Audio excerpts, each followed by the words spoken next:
out of the way. It's like finding which row you go down in the movie theater. Who are you gonna ask to move first? Seats taken. Excuse me. Here's some popcorn. Excuse me. It's so low. I said not to disturb me when I'm cleaning my room. Dewey. All right, salute. Maybe a fresh change of underwear, son.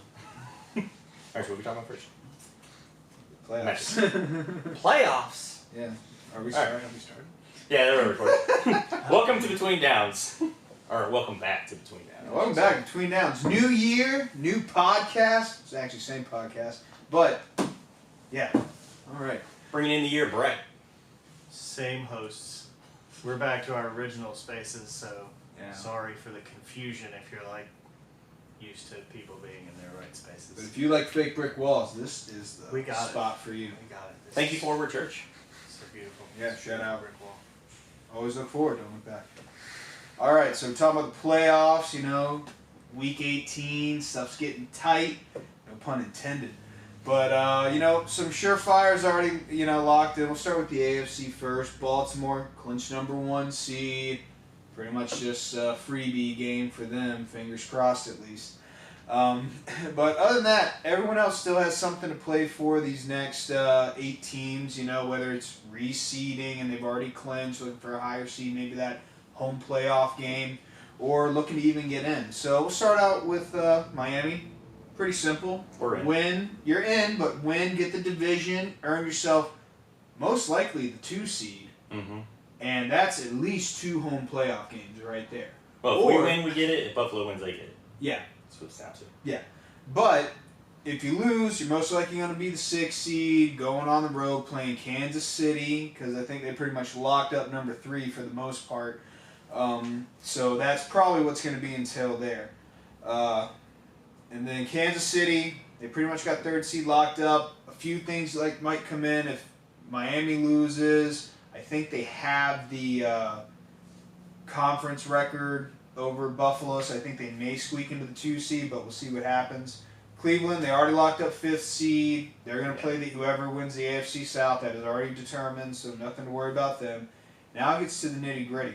3-way tie up at the top for the AFC South. Jacksonville, Indy, Houston. A lot of different variables here. Jacksonville is ahead of them, though, based off a head-to-head percentage. So Jacksonville wins, AFC South champs, don't need to worry about it. Now, if they lose, they do have other shots in. Now, if they lose and Pittsburgh loses, they're in with a playoff berth. Or if Denver loses and the Houston-Indy game doesn't end in a tie. So basically for them, just win and end. You're versing Tennessee, Who's eliminated weeks who is ago. eliminated, but would love to play spoiler, especially to a division foe. They can't figure out who their quarterback's going to be, though. They'll find out. Buffalo, like you said, if they win, they're AFC champs, secure the 2 or 3 seed, get themselves a home playoff berth, and send Miami on the road, which they don't do so well on. They can also get into the playoff even if they lose, and Pitt loses, and Jacksonville loses, and the Houston-Indy game does not go in a tie. So there's a couple things there, but if they win, they'd rather much win it. All right, Indy, for them, if they win and Jacksonville loses, they clinch the South. They have the head-to-head over Houston, just enough in the division. So if they win, they take that.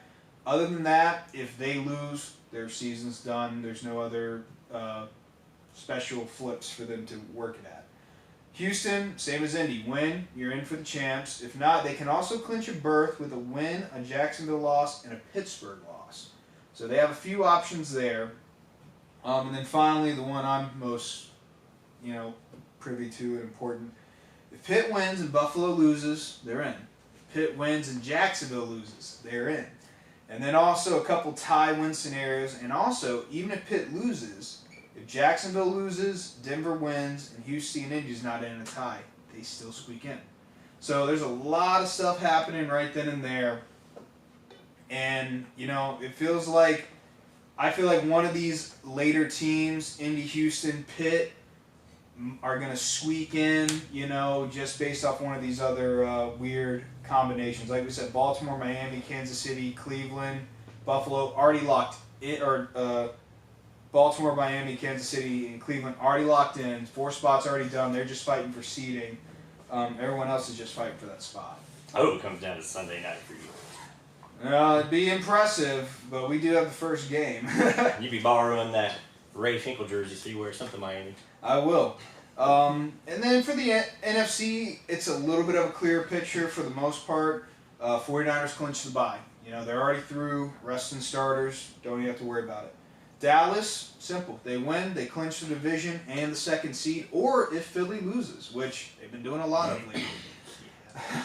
Tampa Bay, sure enough, like we said, someone's got to win the NFC South. Tampa Bay, they win, they're in. No fuss, no muss.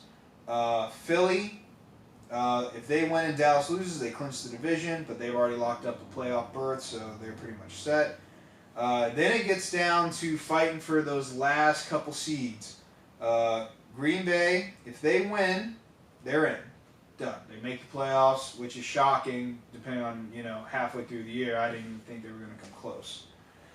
They can also get in with Minnesota, Seattle, and Tampa Bay all losing, or swapping Tampa Bay for a New Orleans loss. So if Minnesota, Seattle, and one of those 2 teams lose, Green Bay can still get in. Seattle, they need to win and Green Bay lose. Pretty simple enough. Their loss to the Steelers last week definitely hurt them. That's what got the Rams in. So, pretty simple. Speaking of Rams, they've already clinched. Their 5th seed, locked in, can't go up, can't go down. They're playing the Niners, who also have nothing to go for, so that game's pretty much a non-watch. Puka might actually get unless you want to watch Puka break record, but we'll discuss that. San Francisco have 2nd string in, so Puka should get it. Yeah, but so and then now this is where it gets hairy for that 7th seed. New Orleans, if they win and Tampa Bay loses, they get the division. If they win, Seattle loses and Green Bay loses, they catch a berth. And for Minnesota, they need a lot to happen. They got to win, Green Bay has to lose, and Seattle and Tampa Bay all have to lose. So it's not looking too hot for Minnesota. They really need some help, even if they do win. So, fingers crossed. It's happened before. Steelers a couple years ago. They needed the Chargers and Chargers Raiders to end in a tie, and by some miracle it did, and we snuck into the 7th seed. So it's possible. And then shout out to Edwin for this one. Atlanta, they need to win and Tampa Bay lose to get to the division. That's the only way. There's no other way around it. They have no other outside shot. And who would have thought Atlanta would be right there? Well, it's the NFC South. I think everyone. Yeah. Yeah.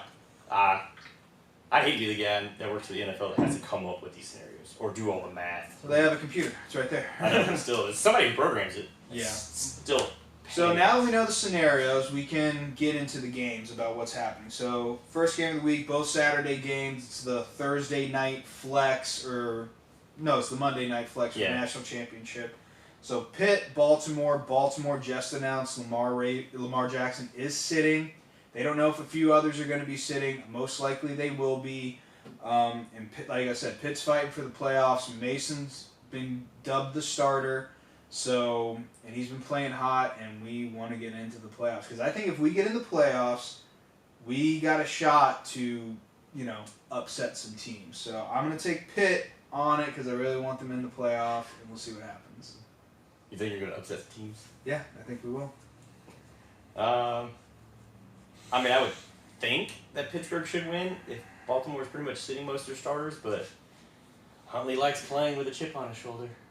Yeah, and I think he's lost every time we played against him, so. Might have. But this isn't the same Steelers team as those years. Pretty much the same Steelers team, barely squeak in. And But yeah, okay, I'll admit it. So, But I would think Pittsburgh should win this game, so I'm going to go with that. Seeing as how Baltimore is treating this like a preseason game, where even if their starters do play, they'll play a series and then they'll sit for most of the time. I do see Pittsburgh winning this and making a little bit of noise in the playoffs, depending on who they'll go and play.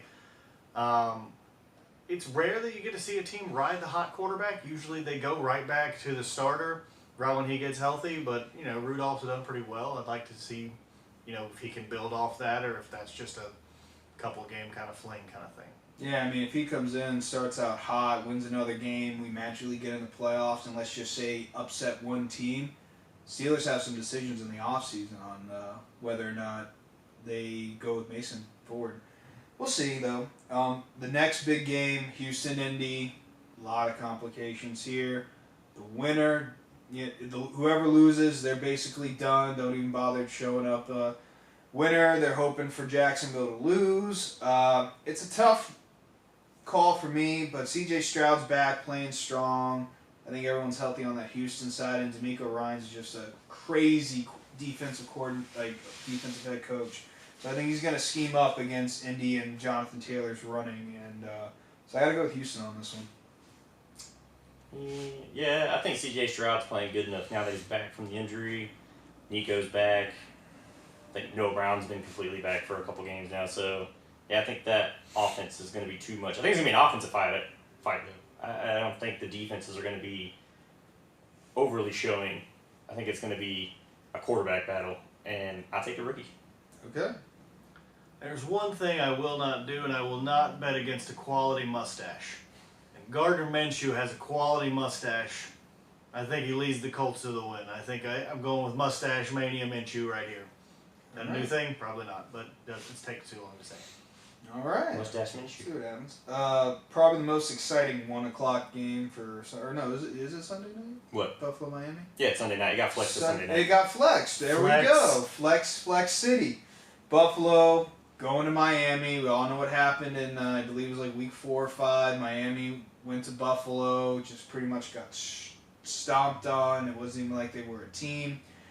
But, and yeah, Buffalo does have more to fight for than Miami. But like I said, I think Miami wants to stay home. They're better playing good teams at home. Not so good on the road. They want to win, clinch the East title, clinch the 2nd seed, and ride off into the sunset. I'm going to roll with Miami. I think everyone's going to come back healthy enough to play. No, Chubb's not coming back. Outside of Chubb.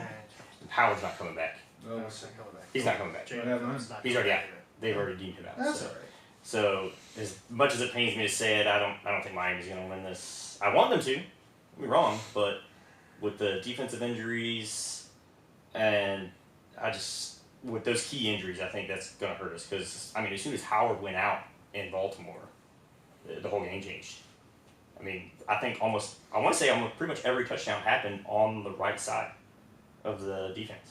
We'll see. I mean, Okay. you've still got Jalen Ramsey. Yeah, we still got Ramsey, and but Holland, and you know what? You guys, Eli Apple's just you got enough depth to where I think you'll be okay. he's Plus, just good. Plus, regardless who's back there, Josh Allen does like to turn the ball over. He does. They're relying a little bit more on the run as well with James Cook, and you guys still have the front 7 to I think stop it. Well, So it depends on who. I'm hoping we bring somebody in. They're kind of running out of time, and I haven't seen them sign anybody yet to bring somebody in to replace Chubb or at least fill a depth spot.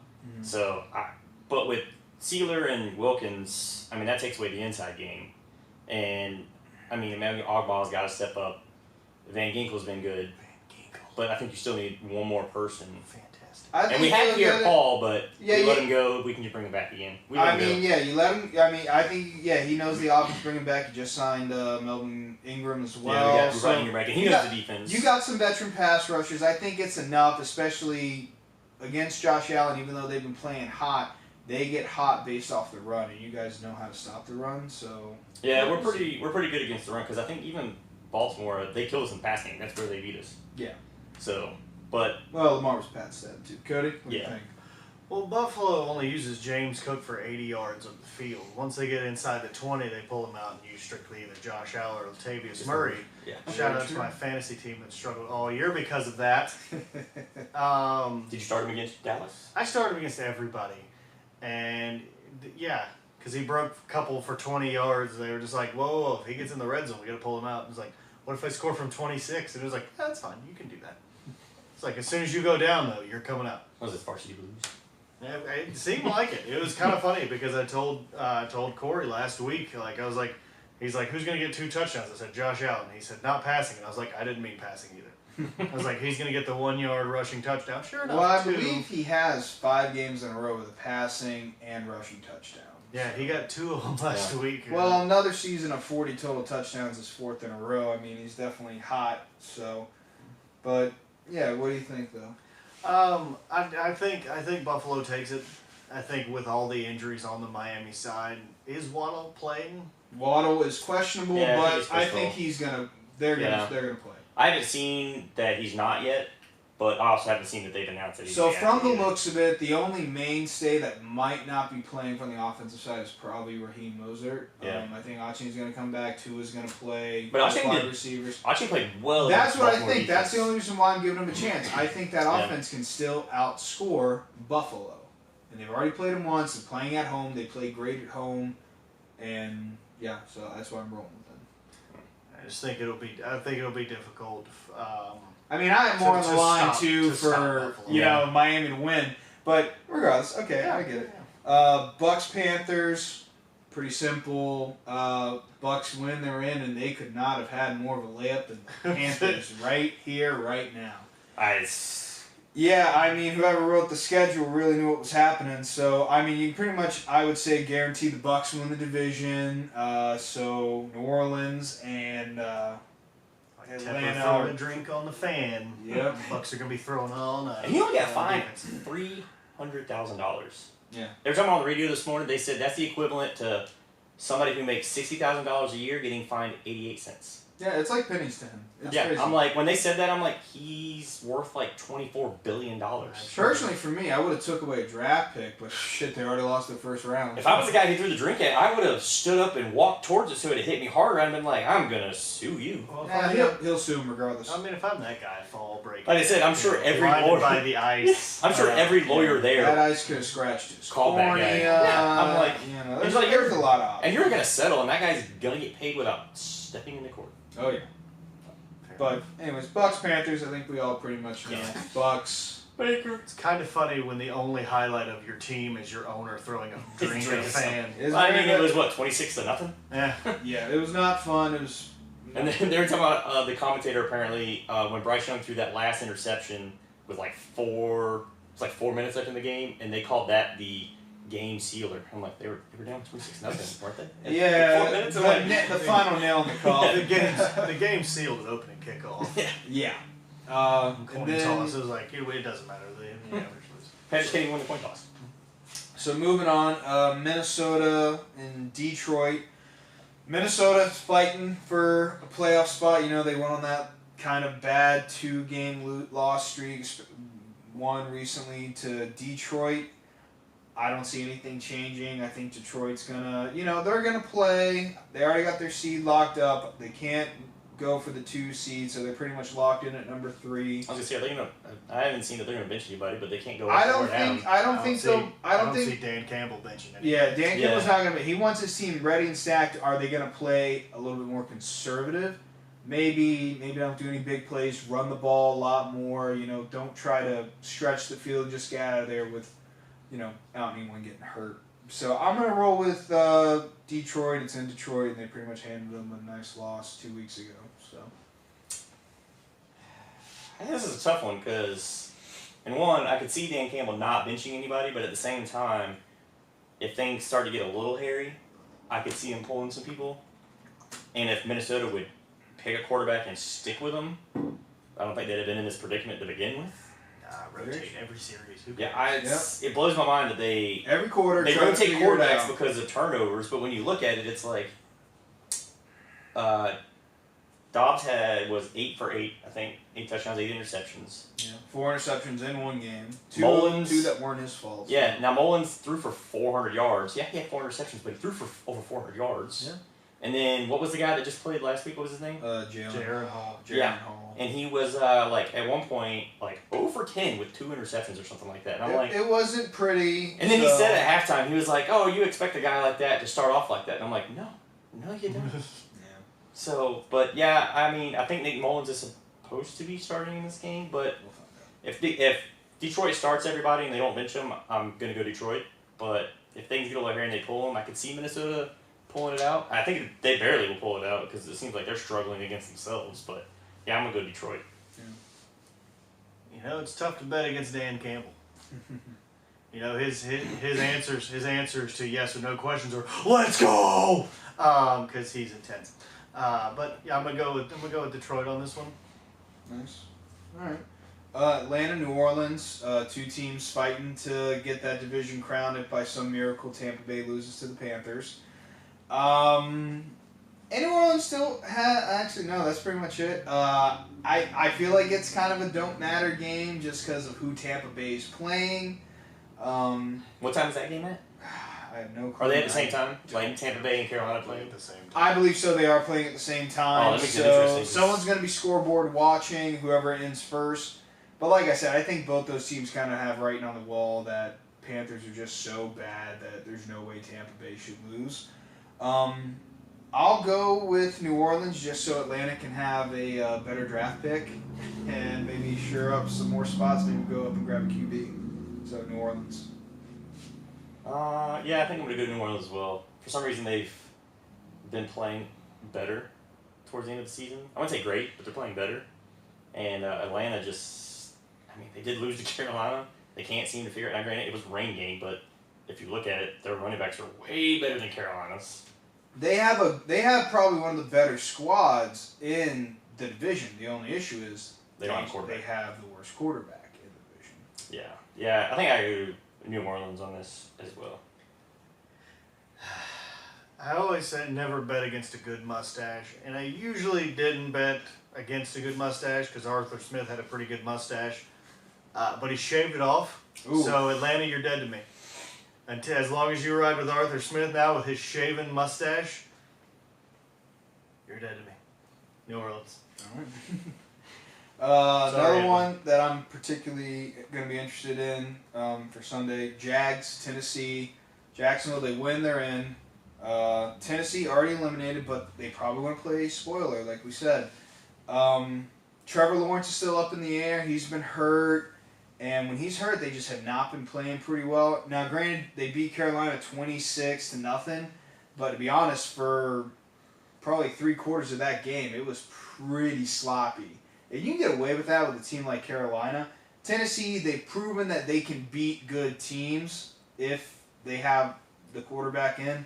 Hopefully, Will Levis comes back, and I think they just want to play spoiler. I'm hoping, and this is why I'm picking them, Tennessee victory. They are at home too, so I'll go Tennessee.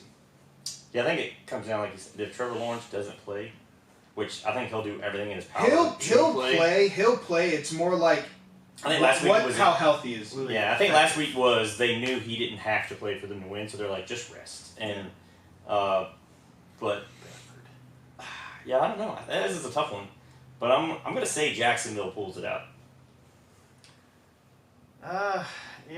I've tried to want to have hope for the Jacksonville Jaguars for the majority of this season because I drafted Trevor Lawrence as my quarterback and I drafted Calvin Ridley to have that double team, hopefully. And no, they disappointed me most every week. Like all your other double teams. Yeah, usually play double for that kind of action copy. I have a feeling they're also going to disappoint me this week as well. I feel like Tennessee will pull it out, and I feel like it will be a DeAndre Hopkins show because he has 2 or 3 contract incentives that are within reach. Very nice. So he's probably going to go earn himself some money. He may or may not be there next year, so he might have to earn some money before he hits free agency and goes to that contender team that he was looking for. I was about to say that. I'm like, I thought he went to a contender. Still doesn't make sense, but that's the way it is. Another one. Bears, Packers. Bears eliminated. Packers, they win, they're in. They have a few other ways to get in, but the main part is if they win, they're in. Just how it is, how Aaron Rodgers used to say it, he's their daddy. Packers have been the Bears' daddy. But Justin Fields, he's playing well enough to where I think he's going to outperform Jordan Love.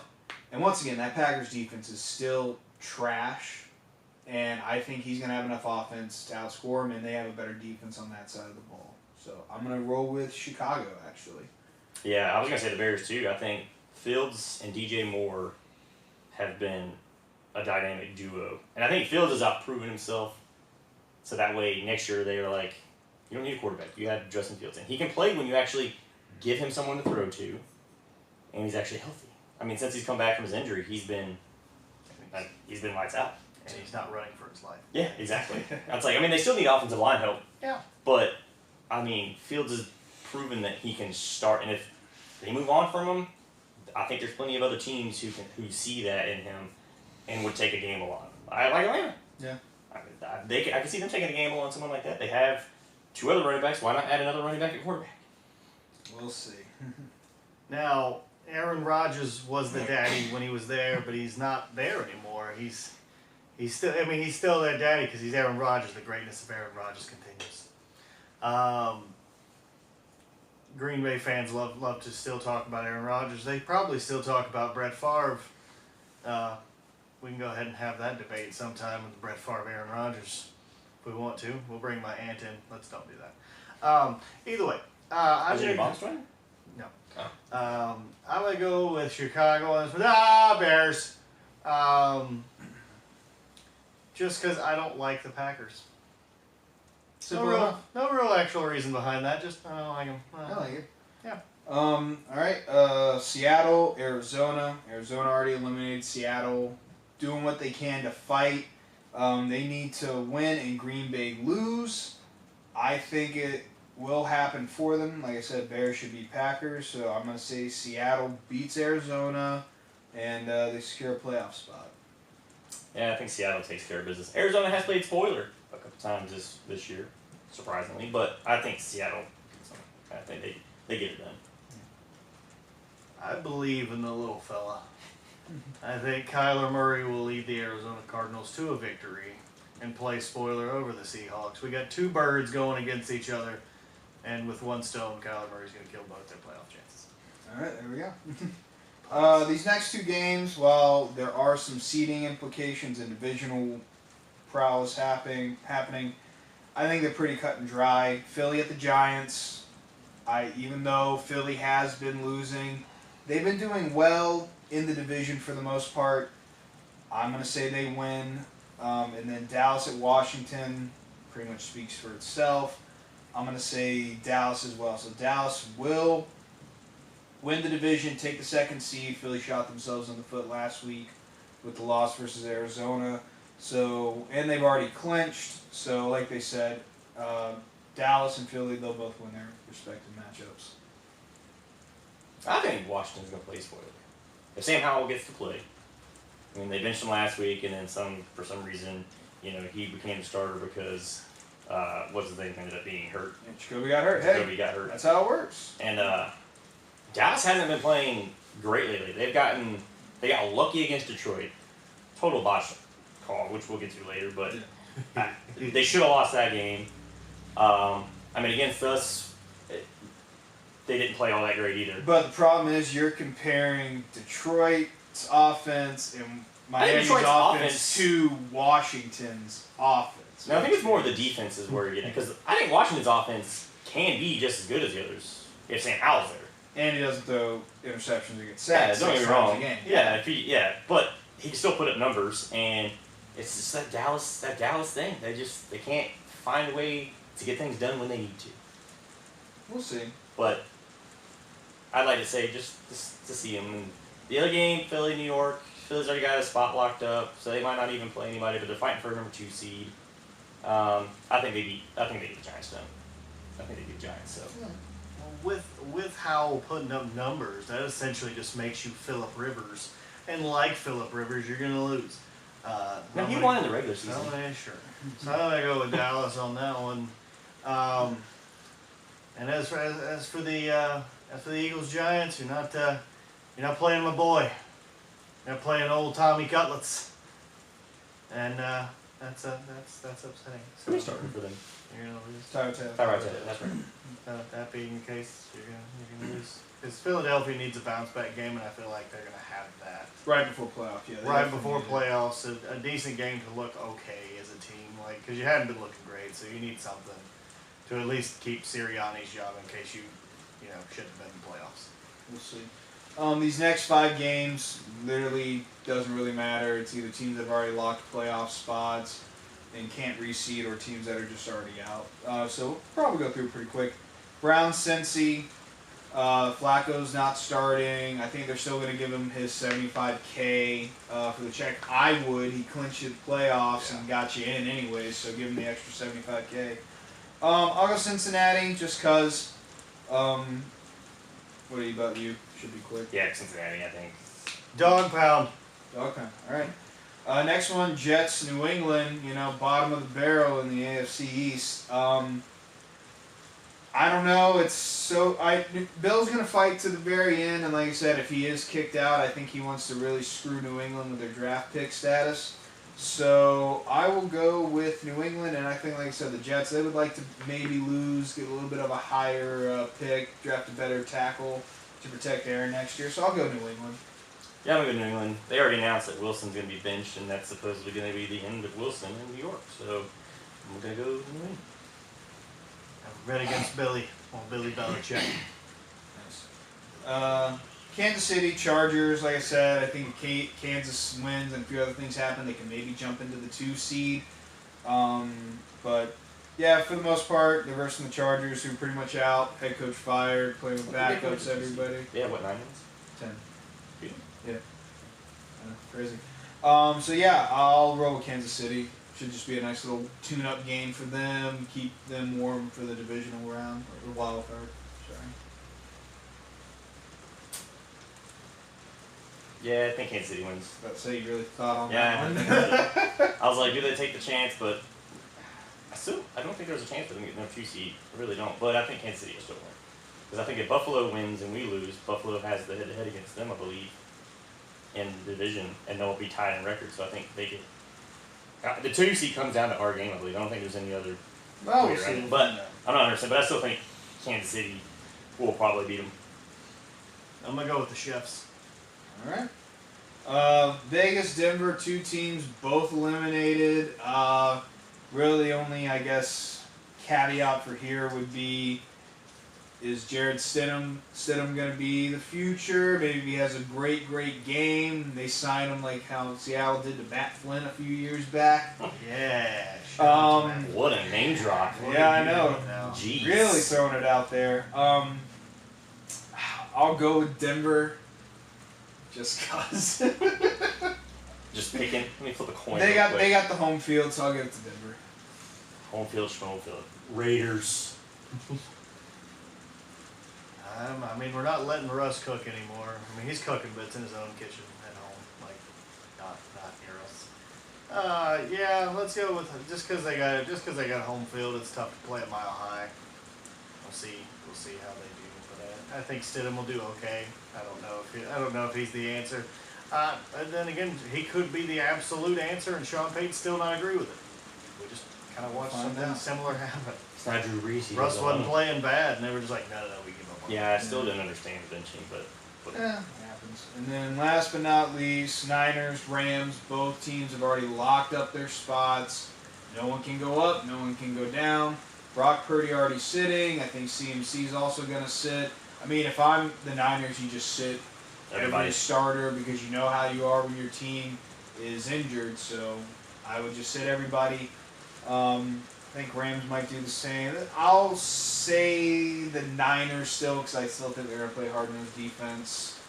They got Sam Darnold. Yeah, they got Sam Darnold, who didn't do too bad. So I think he's going to run that offense well enough. So I'll go Niners. Who's the Rams backup? What? Reichen or whatever his name is? Isn't that who their backup is? Carson Wentz. Carson Was he Wentz. Carson Wentz? Carson Wentz. Say Could we Wentz? see Carson Ooh, Wentz? yeah. I watched that Carson game. Wentz. You bring him into there. What if he comes in? A little Sam Darnold, Carson Wentz action. A former number 2 and number 3 overall pick. What is this? The UFL? Mm. That could be a UFL matchup in like a year. No. That's what I was gonna go with. I was gonna go with her watching this USFL audition tape going on here as a football game. I'm gonna go. It's a tough one because it's gonna be a bunch of backups playing, but 49ers defense of coaching is still really good. Yeah, Steve Wilkes is doing a great job. So it's hard because I mean with Rams bench their starters, there's really not anything flashy. Like I said, I think Puka will get his record early, Yeah, Puka. We'll get it quick Puka within- will play to catch maybe in the to first get drive. his record. I was about to say Cooper's not playing. So. Yeah, Yeah. so Puka will probably get it, maybe even in the first drive. It wouldn't surprise me if they just We'll go to him. see. I think, like I said, he'll play until he gets his records, and then he will be sitting for the rest of the game. Yeah, but I think the 49ers will take it. I think they'll probably start Elijah Mitchell, just get him some reps. Their backups are a lot better. A lot than better, Ravens' yeah. Backups, so yeah. And the offensive lines, I'm sure their backups are probably still just as good. Yeah. So, yeah, I'm going to go 49ers. I'm not. Resurgence of Carson Wentz. You'll take it with the Rams. Probably not. But let's hope. That's who I'm thinking. All right, so that's the AFC NFC playoff scenarios, the matchups. I think it's going to be a great Week 18. I'm really excited for some games. Some, it's sad that they're going to be on television, but at least they won't be on national programming. Yeah, I hope Carolina's game's not televised. Like, Oh, I Piece of hope shit. to God it's not, or at least put it on Fox so we can enjoy an AFC game. No, last week they had NFC games on both channels. I know, it was depressing. But I want to see this. take a little break real quick, and then we'll get into some more news. Talk about the college football playoffs, a couple little things going around the NFL, and Yeah, we'll get to the football news. Yep. So we'll be right back. we'll be right back. I don't understand with Antonio Cromartie. What I don't understand, it's Philip Rivers did it with the same woman. Well, that's like his religion, but Antonio Cromartie's just lazy. He's Yeah, just what kind like, of religion I is don't he? feel like pulling out. I'm just gonna leave it in here. Like at this point in time, if you're like at Well, this let's point in mix time, hands. if you're How many kids is he on? if Yeah, he's got like 14. 11 or 12 kids, but Nick's also on like He's at 11 or 14. yeah, He's but at Nick Cannon's 14. also on like 11 or 12 shows, so each kid gets a payment from the show. I mean, Yeah, he does, He, so- he doesn't get a payment anymore. I mean, you really think he still wants to do Wildin' Out He in still like does. year 40? Can't even name people on there. If you go back and look at like some of the first episodes now, you're like, that's the same person. Oh, yeah, it's welcome nuts. to Wild and Out. Yeah, I watched. What was that thing? Underclassmen. Remember that one where he's Oh the undercover my cop? No, I don't remember. I that. don't no remember one that. does. That's a good show. Underclassmen and Nick Cannon. Like, I think 2003. Pretty sure I saw that in Yeah. like.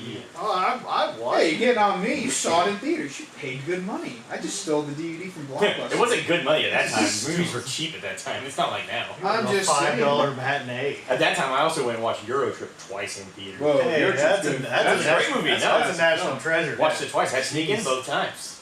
Because they were like, you're not allowed to buy these tickets. I'm like, well, Mom bought them, but you That won't let was- me in. Was it so- Broadway? That movie's a national treasure. Broadway. Yeah, it was. Broadway's always the best. to Broadway. sneak in. Yeah. It was the easiest to They see. had that one dude that He took was in a tickets wheelchair. in the wheelchair. Yes, it was. It was him too. Because he And was I like, tell you what, he'd be peeking, but he never rolled down. He'd be like, I'm like, yeah.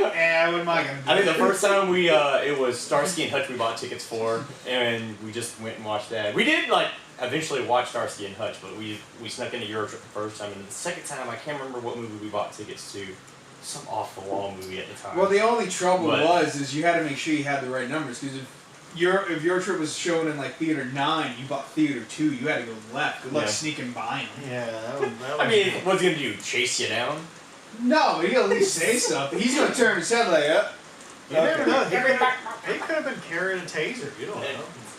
That's funny though. It was the same guy. That's who was working that night when we snuck in. Because he was like, no, he was the guy. I mean, You always, he was like, you can't. You're not old enough. And I'm like, you only have to be 18 to buy the tickets. We had an adult buy them for us, which means we can have permission to watch them. He's like, that's not how it works. I'm like, yes, it is. Time was wild. Man. I was like, God. You know, you gotta go to the movies on like a Tuesday and early in the morning. Nobody's in the movie theater. Like I had sex during Warm Bodies. It's a good film.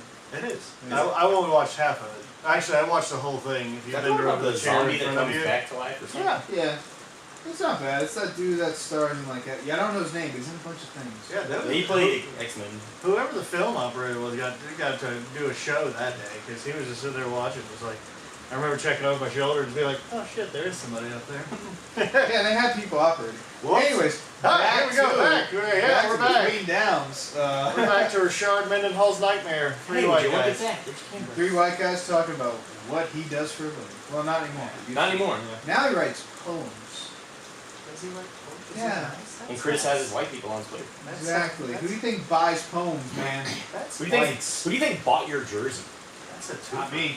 I'm sure some white guy out there owns one. And he's a Steelers fan. They're Yeah. probably a No, there's you gotta really earn my respect for me to buy a Steel. Like I don't own a Bell jersey, I don't own a Brown jersey, and there's for good reasons for it. You know, I own the greats. But the greats from college girls, he's got you I feel like a couple times. I feel like if you own an Antonio Brown jersey at this point in time, like, Allegedly. that could help you get away with crimes. Like, it was just like, well, who did that? It was like, it was the guy in Antonio Brown jersey. Like, oh, he's got other stuff going on. They didn't let him go. Yeah, he's got things. So, start off, let's talk about the hot topic that's been going around the NFL. Not the story. Yeah. The referees for the Lions-Dallas game really screwing up that 2-point conversion call. You know, the referee, Brad Allen, came out saying, like, look, one guy checked in, the other didn't. They lined up in the formation. But then you look at the tape. And the guy who checked in and was eligible is the only one who walked up to the ref. Well, no, all three walked up, but it's hilarious. So you got Decker, Penei Sewell running up to the ref together way before Skipper, who they called eligible, even gets onto the field. And the ref, Brad Allen, just completely looks them off and sees the guy running on and is like, you're the guy. I'm picking you to be the eligible receiver. Which way? So you're done. You're done. You done it 8 times, but so you can only do it. And then people were complaining, saying that regardless, he was covered up. And I'm like, you know football rules. He was not covered up. Yeah. The receiver was like an entire yard and a half off the line of scrimmage. Yeah, that's the other thing. They're like, oh, the one dude's on the line. It's like, no, he's not Kadarius Toney close. He is way back up. It was completely legal play. Like, everything based on video evidence. It's down to the team. Now, the only thing down to the ref I checking fault it. the Lions for is... Kicking the extra point after that happened. No, well, 2 things. Well, during that, when he report is eligible, they go over the loudspeaker to say who reported as eligible. And if in your mind you heard them... Now, I get it's the mix of the game. You don't really know what's going on. You're in Dallas, and you just hear... Whatever. But they come over to the loudspeaker and say, number 70 is reported eligible. And you know your deck and you're number 68. You know, I understand you're focused on the play and what you got to do, but there's got to be someone on that sideline who knows the play call, who heard that they called the wrong man eligible. And I don't know if they thought they were going to get another try at it or if it's just going to be, like, wiped away. But regardless, it's more the refs' deal. The Brad Allen guy completely looked them off. You know, and I understand, like, normally when a lineman is reporting eligible, it's just him by himself. He doesn't need teammates to come up with him. But that was part of the design. They wanted to try to confuse whoever on Dallas' side by some little margin, even though they already know who the number is going to be. But still. And now that NFL crew got demoted. Not all of them are going to be going to the playoffs. That means no game checks for them. Because they've had multiple games this year where they've Multiple had games. these And types of the best thing I love to hear is that they're reffing the Steeler-Baltimore game this week. Oh, good. So, yeah, we're not happy about that. Because it was the same crew, I'm pretty sure, that did the Philly-Miami game. It was the same. This was the same crew. Yeah, they've had a couple of issues. They also had, I think, one game in Seattle that was controversial. So, yeah, it's definitely not, like, they're repeat offenders, but yet somehow they still get on. It's crazy. And at the same time, though, like, after the penalty, if you're Dan Campbell, just After take the extra point and go to overtime. and you're 7 yards away. Yeah, just Like, take it's the a extra point. different play call now, man. Yeah. Like, kick the field. Like, one, you've already went down And scored. and You had the scored. momentum. You got the momentum. Kick the extra point. Call it a day. Now, I understand you were dealing with, like, a different kicker and all that, but Had regardless. two opportunities. Yeah, two Yeah, opportunities. because one was a free You play had the because Parsons 7-yard being one, then offsides. you had the 2, and then you had it back at the 2 again. It's like, just kick the field goal. Yeah, and even on I- the free play, it was like, I don't know who Goff was throwing it to. It's like free play. Throw it to somebody. He just like threw it in the dirt. Yeah, it's tough to say. Just launch it up. It's the worst that can happen. It's a free play. Yeah. So there's a Before it's lot there going on. somewhere. And it's like, I get the whole thing about being aggressive, trying to go for the win, but it's like, brother, you were fighting at that point for a 1 seed almost. You know? Yeah. So, you know, take analytics and toss it out the window. Just kick the point, go to overtime, take your chances. You know? Now, of course, if they go ahead and score anyways, then he looks like a genius. But you know Yeah, what? we're You having a don't, different so now you conversation. look like the fool. Which is why I said, like, after it didn't work, you got penalized. It's like, okay, just take your medicine, kick the extra point, Yeah. go to overtime. Like, you tried it, should have counted. I couldn't think. but I just let couldn't it go. count on one hand other coaches that would have done that when you're 7 yards back, maybe outside of Staley, who's no longer there. So Riverboat Ron, we're pay done. attention to that. Like we get it, He he's a wouldn't very that's his coaching style. But when you have seeding on the line, not saying it would have affected you a whole lot, but it could have. Just give the extra point. So personally, I think that's where experience comes into play too. You know, the Lions have been winning, but for the first 2 years of his career, they weren't in the playoffs. They had nothing. They were playing meaningless games where they could take those risks. But Exactly. Now you're in the playing well. playoffs. You got to play calculated football. Yeah. You can be risky at times, but you got to learn when to be risky and when not to be risky. And I think a lot of people don't think about that. They think, when it's a player, they're like, oh, they're young. They're not experienced, especially like the quarterback. But people don't look at head coaches that way. Yeah. Like McDaniel, he's made quite a few mistakes this year. Don't get me wrong, but he's still young at the head coaching position. Like this week when Chubb got hurt, it's like we already lost. You'd already pulled the offensive starters. Should have pulled the defensive starters. Doesn't make any sense. It didn't make to me. any I was sense. so shocked. And that's a vital part to Yeah, the team. and like don't get too. me wrong, like we were down when we pulled our starters. I'm pretty sure Baltimore was up 3 touchdowns because they were up 2 most of the game, and then going into the fourth, they scored that third one, and then it was like they went ahead and pulled 2, and everybody else, and then of course Baltimore went and scored like 3 more touchdowns, Yeah, one throw in the that's ball, your which best effort. it's like come on guys, run the ball.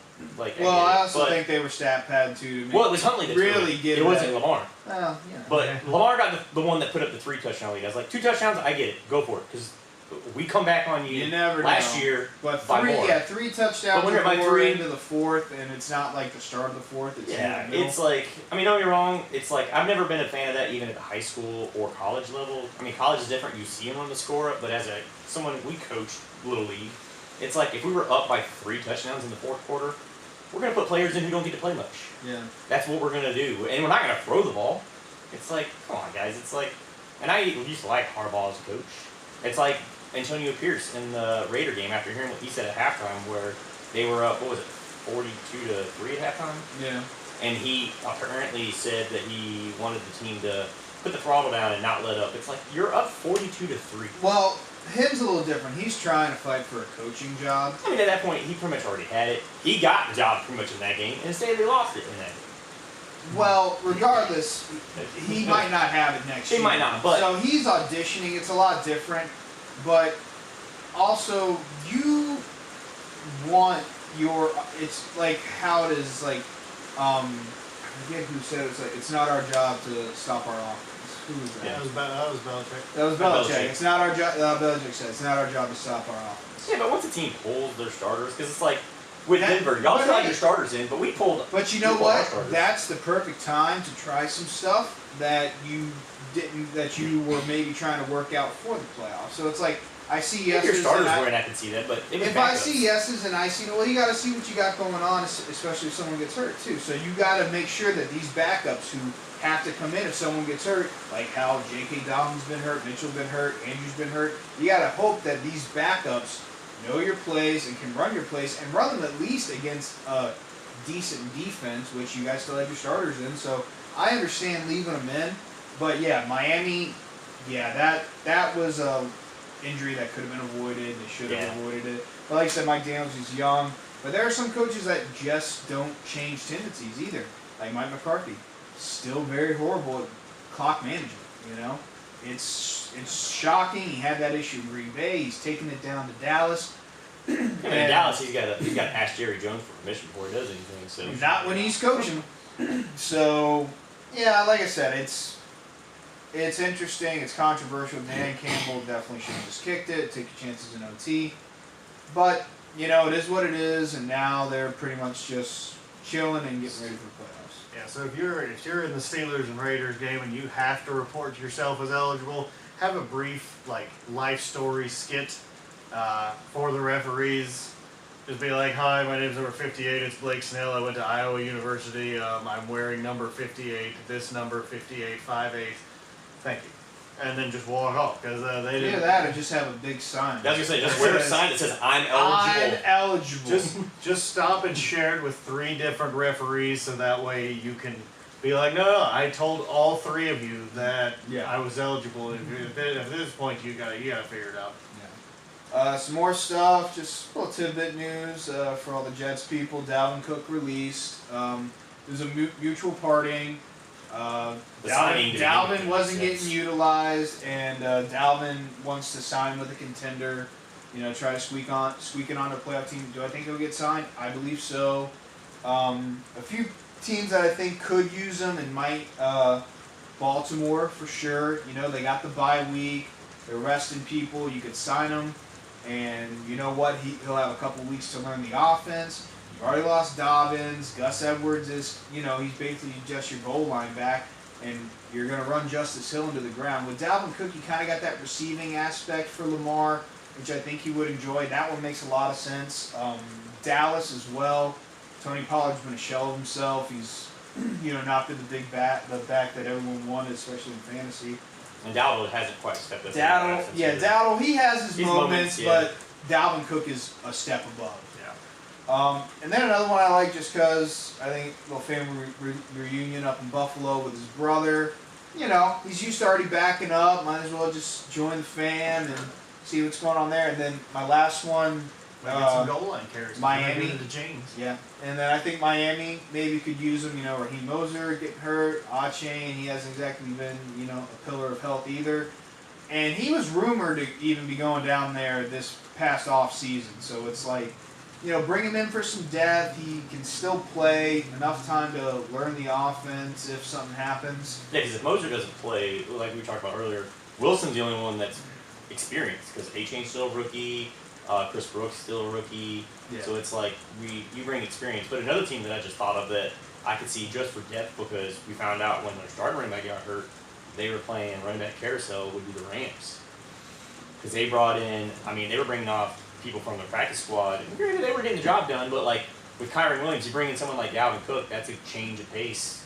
Which I could see because the Rams are playing football hot at the right time, and I can see Dalvin Cook. I mean, that'd be a big change. I mean, that offense, I think, would be very similar to what he's used to playing in. Yeah. And I could see that. The Williams, he's going to be. I mean, Williams has been playing. Williams amazing. would be your starter, but he has had some injuries, like you said. So, yeah, I can see that making sense, too.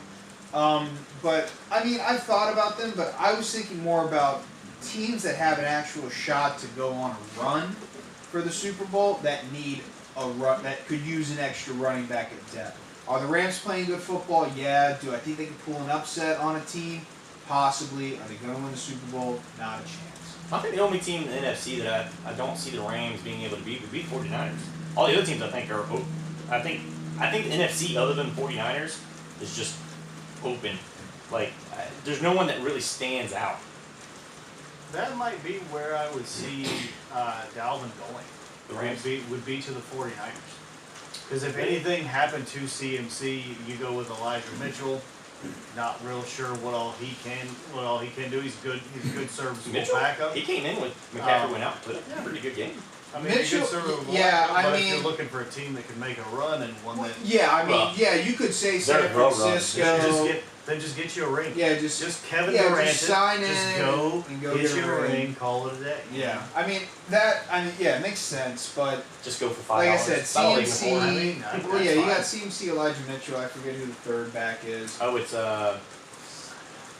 he's the big back. I just had his name, and then as soon as you said it, I do. Oh yeah, I know who you're talking about.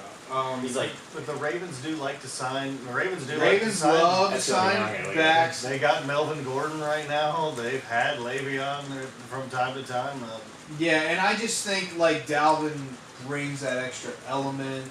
I think Dallas is a good fit for him. I'd love to see him in Buffalo. I think they're going. I think they'd ride more playoff Lenny going into the later rounds of the playoffs because he'd be the forgot about Leonard Fournette. Fournette. Yeah. So I mean, like I said, I only picked Buffalo just because his brother's there, little family. Or just sign with the Tennessee Titans. You know they're contenders. Yeah, they're contenders. Yeah. That's what Hopkins thought for some odd reason. They didn't even have a quarterback at the time. Very true. And then a little tidbit, we're in bowl season. It's pretty much almost done. We've had the bowl games. It's the 17-year anniversary of personally my favorite bowl game, the 2007 Fiesta Bowl. Oklahoma, Boise State, OT thriller. That was a good one. Yeah. Oh, we were talking about that. We watched it at his Three trick house. plays and a proposal at the end. Yeah. Ian Johnson, they're still together. They Yeah, are still so it's together. right out. We just saw I that was earlier. about to say, just saw that. a couple Yeah, months it's ago. very nice. So it just, yeah, I saw it on Facebook and I was like, you know, that's still just one of the best games I've ever watched. Didn't watch all of it actually either. I think we tuned in like fourth, Yeah, maybe third Because we quarter. were doing something. We started watching it towards the end of the third I think quarter. no, I think we were literally playing Tiger Woods golf on the on the PS2. It might have been, but we we started really watching were. when we turned it off and turned the game on. It was almost the end of the third quarter because we watched Yeah. all of the fourth. Because it was a high score game, it was a close game, and I was like just shocked. And then, you know, we were watching, they just kept scoring back and forth, back and forth. You know, AP's running down the field to give Oklahoma the lead, and then you got the famous hook and ladder to You get got them into old Jared OT. Zambransky. I still Yeah. remember his name. Oh yeah, and then and then you got the halfback pass for the touchdown, and then opting for the 2-point The old conversion, not Statue of go to Liberty. day 2, and then yeah, you go Statue of Liberty. No I one mean, saw it we coming. did the Statue of Liberty in our rec league days because of that with our kids when we coached. We did it in our Powder Puff League. Yeah, we did do it at Powder Puff too. Yeah, Yeah. yep. Because that was what? Yeah, yep. One Powder of Puff was two undefeated Powder Puff teams in Sox City history. I don't know if that record still holds, but it does. Fingers crossed. I don't think any of the girls that we coached are watching this. Might be a couple. If you are, thank you. Hi. We still, Hi, good to see you. we still look the same. No need to see it for 20 years. God, that's going up. No, we still got. We have some years. 15's coming up. Yeah, Jeez. 15. So yeah, I just wanted to touch on that, but yeah, now let's get to the nitty gritty. The two semifinal games, Michigan, Alabama. Like I said, I was riding with Michigan the whole way. I got worried for a little bit though, you know. McCarthy threw that pick first play of the game. Luckily, you know, the dude was out of bounds, so he was able to shake that off. I did see that at work. But it didn't seem like Michigan's offense was really clicking until the very end. But neither was Alabama's. I mean, No. freaking Milroe got sacked, you know, 6-7 times. Yeah, they You gotta know, do something that about the game. offensive line. I just love how, what was it? It was right before the half. Milroe had 2 snaps that rolled to him, basically. Yeah. They had to pick up. And then the commentators had the nerve to say that Milroe has to take responsibility for those snaps and get it done. And I'm like, what in the hell is the quarterback supposed I to mean, do? the center got it back there. What do you want from him? I'm like, Center got it back And there. of course- Job accomplished. of course, Scott, you want him to That's turn, what ended you the want him game. to turn around and walk it to you? Here Yeah. you go. Pass But I'm like, failed they successfully. said that the coach has got to get on him and tell him he's got to take responsibility. And I'm like, what? I'm like, come on. And then, of course, that's how the game ends, is a bad snap. Yeah. So as a former center, yeah, I've had my fair share of bad snaps once in a while. But most of the time it was there. Now I will say, yeah, you roll one on the ground, you got to figure that out. You roll 2 straight on the ground, Yeah. something's got to get figured out. And then, like you said, at the end, low snap from Milroe, had to take that extra second. That was enough for that pass rush to get in. So that's something Nick Saban's definitely got to take a look at next year. But yeah, I also didn't like the play call at the end. I get it. You want to put it in your quarterback's hands. He can make plays with his legs. Me personally, spread it out. Let him make the throw. If you can't find a throw, then use your legs. Yeah. Calling a direct snap, you know, to try to do a run on 4th and long. You know, it was 4th. It was 4th and 3, but I mean like with a direct run. Yeah. Yeah. You know, no play action whatsoever. or even an RPO. Well, it's hard to tell because the play was blown up from the snap, literally. Yeah. So it's hard to tell if Well, it was supposed to be a draw. Michigan did what they or- had to do. They applied pressure because when he applied pressure on the Milroe, he was just terrible. Can't say Michigan's defense did surprise me. They played really well, Oh, but their offense. They're the number 1 defense in the Yeah. country. Yeah, but they're they- not they- surprising. But their offense just was lackluster. It just didn't show. But and I said in the for the other game, like with Washington, like their offense is just really good, and it showed against. And that was a good game too. But like their defense is gonna have their work cut out for them in the championship. Yeah, I've watched that. I've watched that last play several times over again just to see what all would have went wrong. I personally would have went with a different play call, but that's just me. Milroe getting the low snap, he did panic.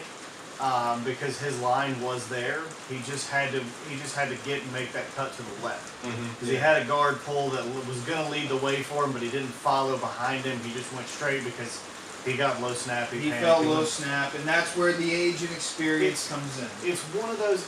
It's very rare that you see somebody come in and out-coach Saban the way that Harbaugh did at the end of that game. Very true. Usually you don't have, because Saban's, college football is pretty much GOAT at this point in time, you don't really see somebody come in and be able to beat Saban with a couple of coaching decisions. And that's what Harbaugh did, both offensively being able to drive down and score in the last few minutes, and as well as coming up with that big stop defensively. I would have tried to at least give Milroe the option to throw the football in that instance, to get him outside the pocket and let him either make a throw and have an RPO style look at it. With it being 4th and 3, if it's 4th and 1, everybody on the field knows what's coming. You just have to try to stop it. But it was 4th and 3, and they had to try to make that. You had to try to make that play call, and it was a good play call, but everything panicked when the low snap happened. But that's something that if you're Saban, you should see that, because you've been getting off-center snaps, whether they be low or to the right or left or whatever, all game. So you should have seen that could have been an option. So you should have been like, well, let's go ahead and prepare for that by already getting our quarterback moving, as opposed to just catching it and getting straight down the field on the line. Yeah, I'm in full agreement with you. Like I said, I think it came to just his experience. First year as a starter, big game, 4th down, got to score, to continue it in. And yeah, the low snap got to him, and he was like a deer in headlights.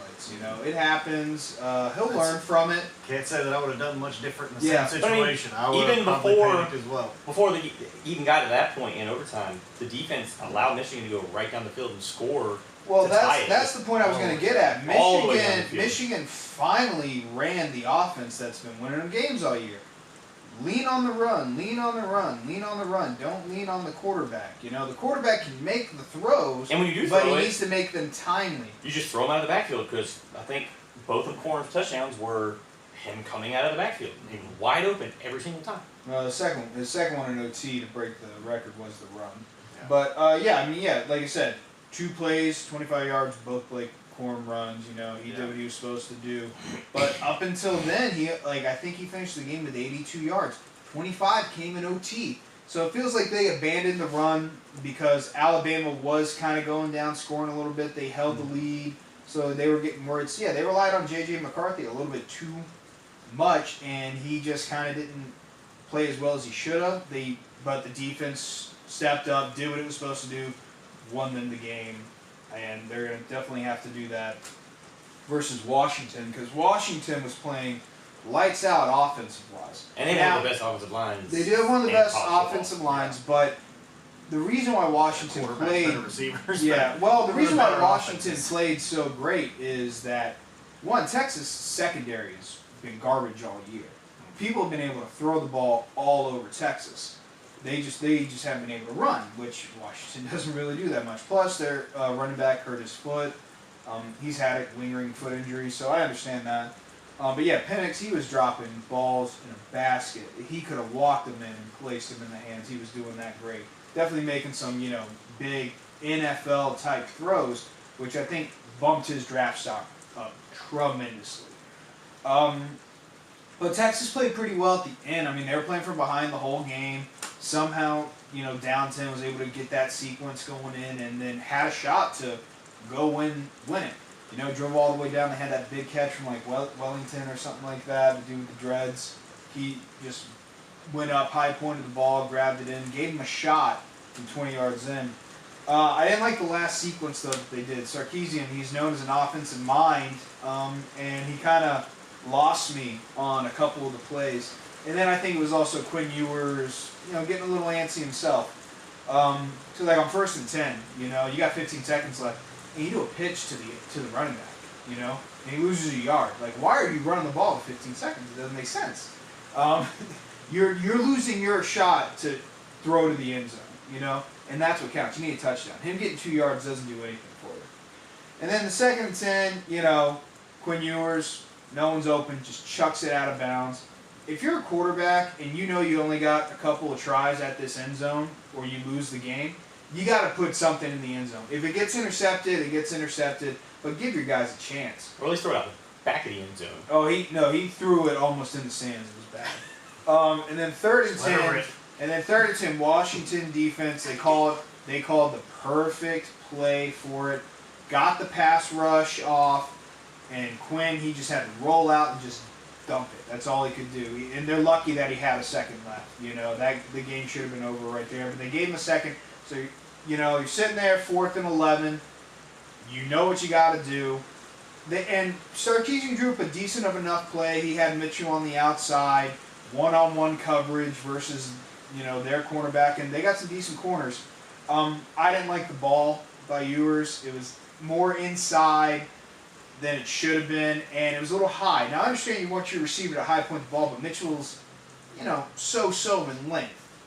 For me, and I understand he caught that fade, as one of the touchdowns before, but where the position was and how it went, if he throws that ball more outside and a little bit down, I believe Mitchell makes that grab, but he just threw it too up and too towards the inside. You got to put that ball near the bounds and make your guy go get it. And it was just an easy pass breakup. He's not a pro. He's not a pro, but he's getting close, and that's the type of throws that people want to see you make. And that was the time to do it. But like I said, Washington's offense was just nonstop. That's the way they've been all year, though. So I think it's really going to come down to, can Michigan's defense stop their offense? And because I don't think Washington has played a defense like Michigan's. The Pac-12 has not been a defensive prowess Ever. in college. So, it's just mostly, offensive-heavy teams. So if you go up against a juggernaut, it's going to be a different ball game. I think J.J. McCarthy got his bad game out the way, and they were still able to win, which was good. They had not a great offensive game, which worked because you're going against Washington. They got an okay defense, but not as good as Alabama. So I really think Michigan's going to take it. It's not going to be as high scoring as the Texas game, but I don't think it will be as low scoring minus the OT of the Michigan-Alabama game. I'll probably say somewhere around like 28-21, something in that realm, and Michigan will probably take it out. I think it's going to be a tough one. As much as my brother-in-law would love for me to say Michigan's going to win, I'm going to go with Washington in the offense, a high-powered offense. I just think they do enough to outscore Michigan's offense to win. Okay. I don't know. I like Harbaugh here. Think it's the year for both Harbaughs to get one? As crazy as Harbaugh is. Well, I think Harbaugh just wants to win. That way he can leave and not have to deal with the NCAA suspension next season. He can leave on a high note, and not have to deal with. Well, he's never had a year free where he hadn't faced scrutiny at Michigan, like from doing very, very well to now having the number one team in the country and the number one defense. The Michigan fans still want championship every year or bust, even when they don't have championship teams. I think Harbaugh's done a good job in building this team, and from a defensive standpoint, they're one of the best in the country, so it'll be an interesting chess match to see what Penix can do against that defense. It'll also be an interesting chess match the other way and see what McCarthy can do against Washington's defense. Like, Washington doesn't have that great of a defense, but Michigan doesn't have that great of an offense either. So I think it will be one of those relatively low-scoring games. But in the end, I think Michigan will just be a little too much because I don't think that Washington will be able to ever find a rhythm against that Michigan defense. I think it'll be probably a 10-point Michigan victory. Yeah, for me, it really comes down to, with Michigan's offense, they got to keep their identity of running the ball. And that's what Texas was able to do for most of that game versus Washington, was run the ball. So if that flows a little bit more into Michigan's favor, and when you run the ball, you control the clock. You control the clock. Guess who gets to stay on the sideline with his hands on his jersey? It's Michael Penix. And Have Lee all you into got to the- do, and if you can get stands. 1 or 2 series where they're going 3 and out, and he's chilling on the sideline, not staying warm, and Michigan's able to do a 6-7 minute drive, go down, get 7, another 6 minute drive, go down, get another 7, another 3. You go in the half, up 7 or 10. I think that you can pretty much write the script there. And I think Harbaugh's been in it enough to outcoach DeBoer. He's a good coach. He's won everywhere he's went, just like Harbaugh. But Harbaugh's been in these games before. Now he hasn't won them. You know, he got his first college He football hasn't won playoff them. recently. You know, yesterday or last week. Yeah. So, but Harbaugh's been in the situation. Man's been to a Super Bowl. Didn't win the Super Bowl Didn't either. win. So he has some trouble That's- winning the that's big close. game. But Blackout game. yeah.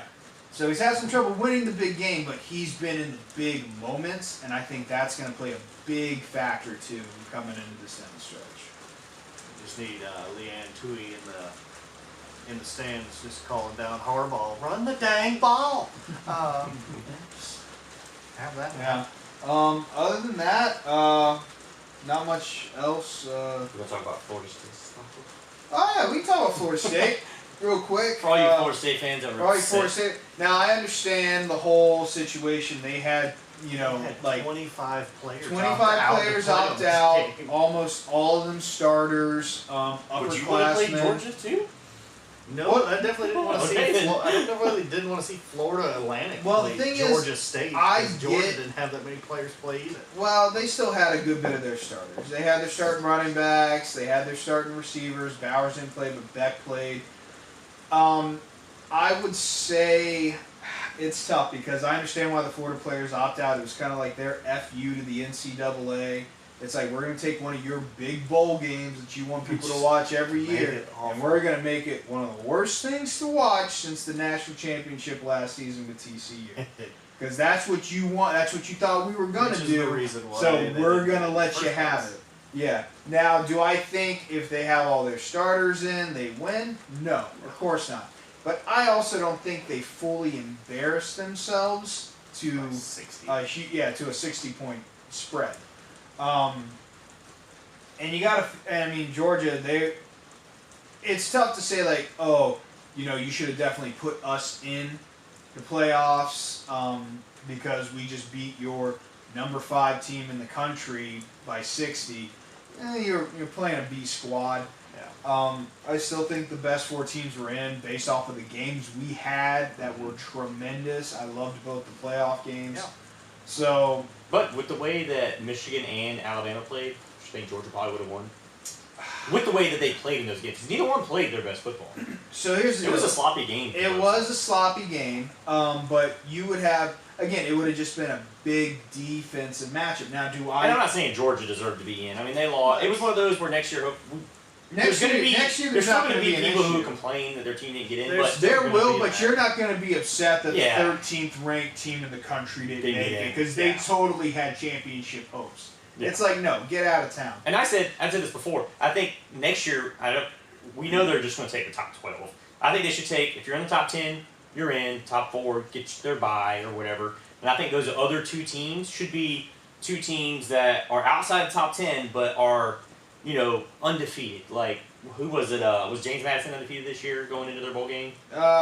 They were not. Maybe, but the issue with that, I'll put you at this: they did have a And they lost in their Power bowl. 5 school go in with Liberty, and they got completely And they- ravaged Oh, yeah. by Lost Oregon. Oh, so yeah. no, I don't like. No, I'm I don't saying- like that one It's iota terrible. because I understand they won a lot of games and they were ranked 23rd, and you gotta give the small guy their due. But Oh, I'm not saying It they'll was a win. massive- Put him in there to let him get the shit kicked out of him but, and be like, but the whole point put of him in putting them in place. the playoffs You're is gonna to have great games. And that Oregon game, travesty. A bunch of them were. I mean, the other game, what was it, the Cotton Bowl with Ohio State. That one was a good game.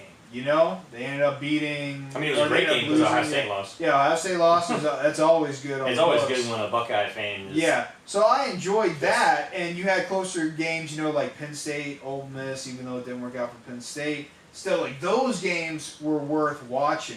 But then when you got teams that are just completely overmatched, I get be fair to people, but James Madison lost to Still. Air Force. yeah. So, I mean, I see the reason behind it, but there's some other things that they need to do first as well. Like, you know, they've been talking about it, like the whole transfer portal deal. Yeah. They need to let it happen later, after bowl season, because these guys just want to opt out, and then that decreases the value of what they're going to do next year. Like, if your quarterback's like, well, you know, you brought in the number one, you know, recruit for quarterback, I'm probably not going to be it, so I want to transfer. You know, that just diminishes the value of your games. Now, I understand you got to do the transfer portal because of, you know, semesters starting and this and that. You can't change all the school year programs, but you can change when college football starts. So if you do it to where you're able to, you know, start the college season early, get all these bowl games in before the new year hits or right at the new year, that's awesome. Because then you get college football earlier. You don't have that long lull between the NFL season and college football. I mean, you know, you're starting it like early August. That's when people get excited. And then you're done by the new year. And then those guys that want to transfer can now transfer. And, you know, maybe they have an exception put in, you know, if classes are starting earlier. If, you know, you can have a transfer exception in that allows you to get in there. It's a lot of up and downs. I know college football is wanting to look at it and try to figure it out. But, yeah, I mean, when all these kids, like, what, I think it's been 3,000 kids in the transfer portal. You know? Yeah, it's killing college football. It like, is. We The used to watch. NIL and transfer are killing. Like, Yeah. I love them for college I do. football because it's great, but they take advantage of it way too much. And I mean, it's no different than watching the NFL. I mean, we used to watch probably just as much college football as we did the NFL, but now I can say that I don't watch near as much college football because it's like these kids, if they're upset with the way that their team's playing, instead of them playing better, they just leave and go to another team. yeah, Mid-season. And then with the NIL deals, it's like we've always said that, you know, players should get paid. You know, not necessarily the way they're getting paid now, but like if the teams and the NCAA are making money off of them, yeah. they should be able to make money. Well, No one I recruits showing I up at think Lambeau. it's funny Yeah. because, you know, for years, Bama always got the number one recruiting class. And there was a reason why. Because you want to go to Bama, you want to have a chance at a national championship, whether you were sitting or you were starting. But now that the NIL deals are in, whoever's got the deepest pockets has a shot to put together a great recruiting class. And that kind of evens it out for the rest of the teams that couldn't get in. So I like the NIL based off of that. Now, I don't like how these kids, as soon as they pitch a fit, they get to leave and bust out their commitment, and they get to do it multiple times. For me, in your college career, you get one transfer portal jump. That's what I thought. You That's should it. just get one. You get one. You better make it count, but you get one. And, you know, none of this, oh, you played 4 games, you know, this crap and all that. Where Barring you certain lose a year. circumstances, like the kid for North Carolina, like the whole coaching staff left, he'd already transferred That's once. different. That's a different Like, if circumstance. the school kind of breaks the commitment that you wanted from them, where the coach leaves, or you have some type of family deal happen. Or you transfer in and then something like what happened at Penn State happens a while back and like the whole program gets suspended or something like that. Like Yeah, that's a little that's different. different. Then But you should be able if to leave you're again, but- upset because, you know, you're not number one on the team and you're not getting the deal like how that Texas guy was at Malik Murphy, you know, I get it. You weren't going to start over Quinn Ewer, and then once he leaves, the Messiah Arch Manning's taking over. So, but, you know, that's the commitment you signed up for. But he used it. I think he's at Duke now. That's it, though. Stay there. If it doesn't work out in Duke, you're just going to leave and go to another team? Like the DJ Uiagalelei kid, you know? Ugalele goes to Clemson, loses on his his starting third team spot, goes to Oregon State, plays well, uses Plays it as an well, yeah. audition, and then transfers down to Florida State. So, I mean, it kind of works out. The transfer portal can be used as an audition tape, too, to an extent, I guess, if you want to go play at a lesser team. But I would just say make it one and done. You get one transfer. You know, hopefully it's the right fit, and if it's not, oh well, you know. So what the NCAA is going to have to do in this off season is turn itself into more of a governing body of those things. You're going to have to look at the way that the NFL Players Association is running. Just because you're going to have to figure out both the proper time for transfer portals as well as where people go. I mean, I like the transfer portal in a fact that you now get a bunch of different teams that can compete. Like you don't have the same quarterback room like you like they had at Alabama where they had Tua, Hurts, and Mac Jones. Like you now will have those three quarterbacks starting for three different schools because of that transfer portal. I'm perfectly okay with getting your opportunity and playing your opportunity because they've done it for so long with the NCAA is the only one who benefits from the players that now the players can actually go somewhere and play for them. I do agree that there should be a cap. You shouldn't be on your seventh year and your seventh different like college football team. Like you're going for a doctorate now and trying to play college football. Like I mean I get that and everything, and you know the NIL deals. There's not really much since they have been legal and they absolutely should be that there's a cap on them. Like I highly doubt that there ever will be that. I mean, no cap on the NILs for sure. It's just weird seeing the number one recruit show up in a Lamborghini like to all of his meetings. I mean, the boy's balling. You can't help that. He definitely earned that part. 100%. But my deal is it's like, you know, in the NFL, you know, for most of the part, if you go to a team, you just can't piss and moan because you're not the starter. You know, you got to play out your contract, and that's what you sign when you go to these schools is a contract. Sure. Now you play bad enough, you know, they'll eventually get rid of you after a couple of years. Sure. But that's the only difference between college and the NFL that these kids got to realize. That's the difference in the game. Like, you may be able to do that now in college, but when you get to, you know, you think Bryce Young wants to be a Panther right now?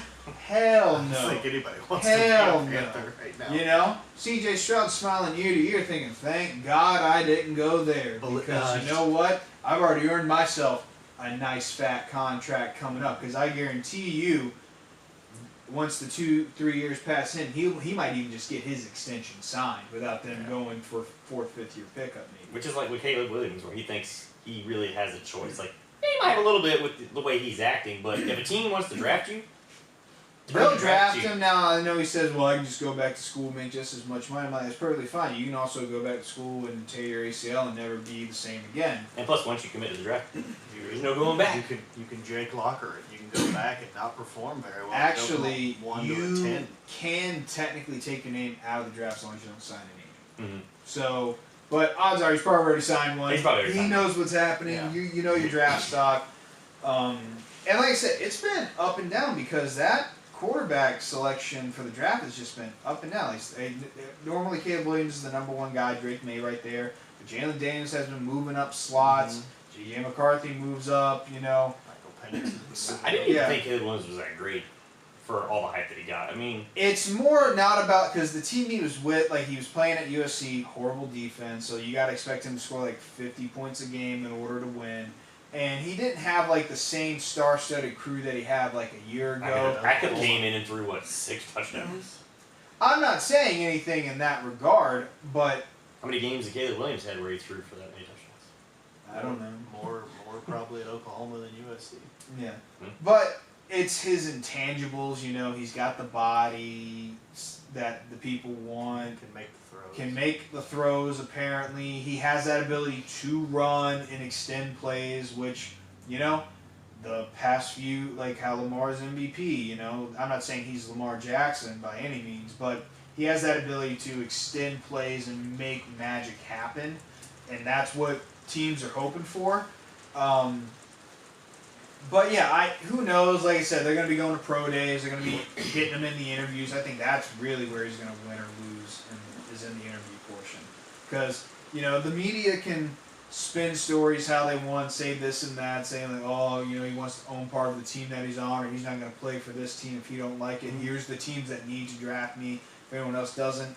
You know, that could be his parents hyping him up as well. So, I mean, it's in the interview room where he's going to win or lose teams, and that's going to depending on his draft stock. So yeah, who knows? We'll definitely dive more into all that once the offseason hits. We'll get more into the draft. You know, who should pick who. Have a couple mock drafts in. I'm excited about that.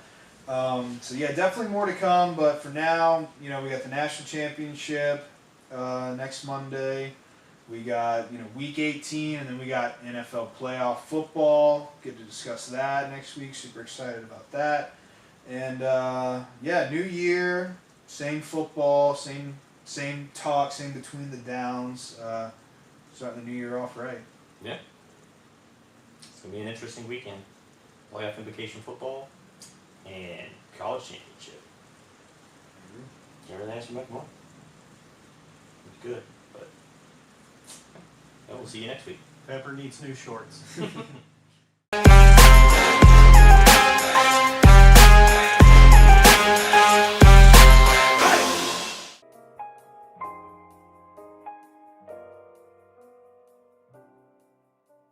I hope this made you think.